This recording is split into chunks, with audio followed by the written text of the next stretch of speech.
just turned everybody into their new paddock for today. I'm just watching them, and yeah, everyone seems to be doing well. And I'm just thinking about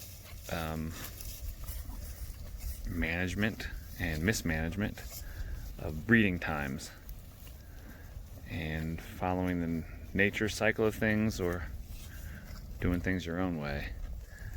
Because you either, in my case, didn't know well enough and also procrastinated, or for whatever reason, if you're trying to have animals finish at a certain time and you want to be able to harvest them at the 2-year point, say, in March and then April and May, and have animals for successive harvesting. If that's how you need to finish them to supply whoever you're supplying, then you got to do that. But if those aren't contributing factors and you want the easiest, lowest input way of raising animals the way they're supposed to be raised, I think I'm starting to figure it out, and it's not what I am currently working on. So the reason I'm saying this is I've got this animal here who should be pregnant and ready to calve in the next month or two. I got that steer there who's going to be finishing and harvested this fall. Got that pregnant mama down there who should be calving in the next month or two. And that red one under the tree calved 7 weeks ago. So these ones that have just freshly calved or are about to calve have a very high nutritional requirement. But then I've got dry cows. I got a yearling calf down there, the other black one. Got another yearling over there. Got a ram and different animals that have low nutritional requirements right now, and they're totally okay not getting the best stuff this time of year. Dry cows, yearlings, they don't need the best forage this time of year.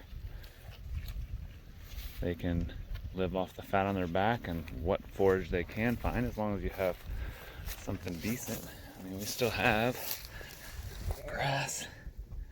It's middle of February, and from all of our rotations, we've left behind some residual grass for them to eat, and that's what they're eating.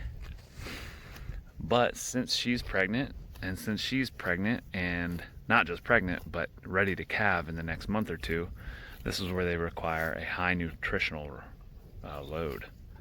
So this is not sufficient for them. Now, if they were all dry and had just been bred a few months ago and were 4, 5, 6 months into their pregnancy, they have a very low nutritional requirement at that point. Oh, I like to see some clover coming in mid-February.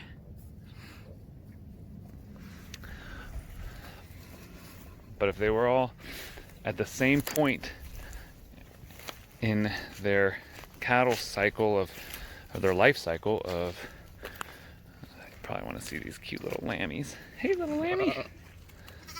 Oh.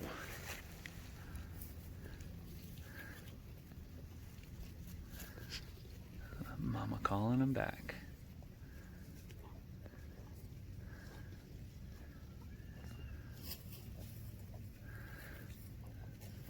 But if they were all at the same point in their life cycle, then I could leave them right here with this amount of forage, and that would be it for the day. And they would be able to maintain through the winter grazing, and then they would put on a lot of weight in the spring when the grass starts to flush and all the protein and all the nutritional values of the grass go crazy when they need it to start getting ready to calve, say in late spring. Then you're working with nature and not against it like I currently am. So now what I'm gonna have to do is go get some hay, some baleage, and roll it out for them to supplement this pasture that they're on, because it's not enough for them right now.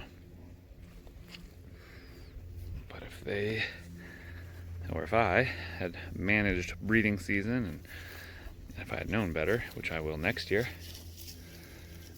they would be in tune with nature. And while nature is providing its lowest nutrition, they would be at their lowest nutritional requirement.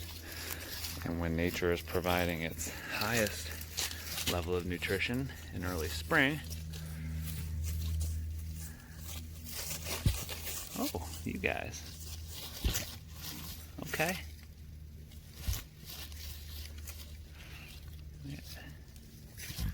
Two females here.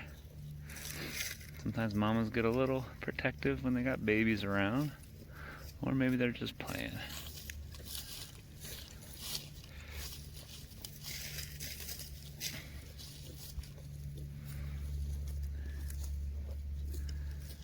But I'm going to start working with nature better.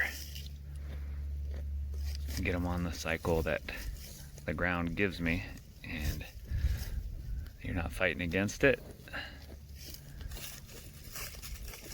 You don't have little babies trying to make it through 25, 30-degree nights. It all just makes a lot more sense. And just takes a little bit of management, and that little bit of work on the management side can relieve a lot of work. I wouldn't have to be rolling out hay here in a minute. Hey, Midge.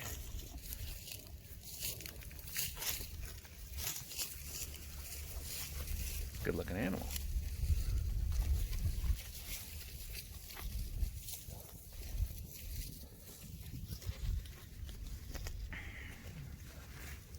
This little lamb right here is maybe, what are you, 5 days old? And she is already nibbling her first grass bites.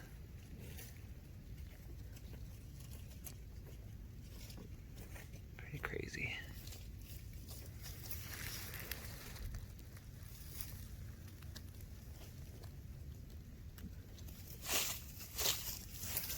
There you go. Hey.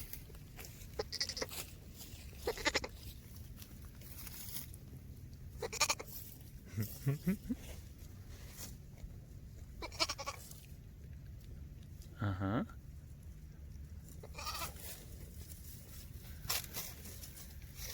Gotta love it.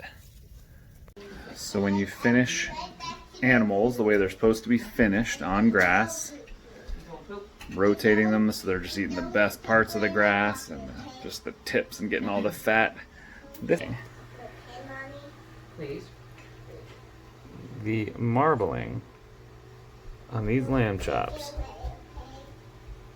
is like I'm not a professional meat grater, but I can tell you it's better than prime.